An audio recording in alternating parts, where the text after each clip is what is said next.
เตรียมสองน้ำพระบนโต๊ะหมู่ออกมาทำความสะอาดโต๊ะหมู่กองอยู่คนนะว่างอยู่คนนะยังไม่ทันได้อ้าวปู่กับหลานเตรียมสองน้ำพระ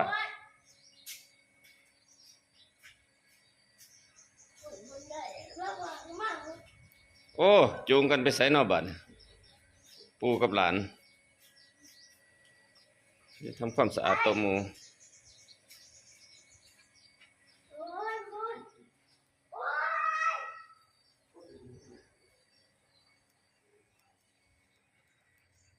นี่แหละทำความสะอาดแล้วจังคนเข้ามาอีกมาตั้งหม้องเก่า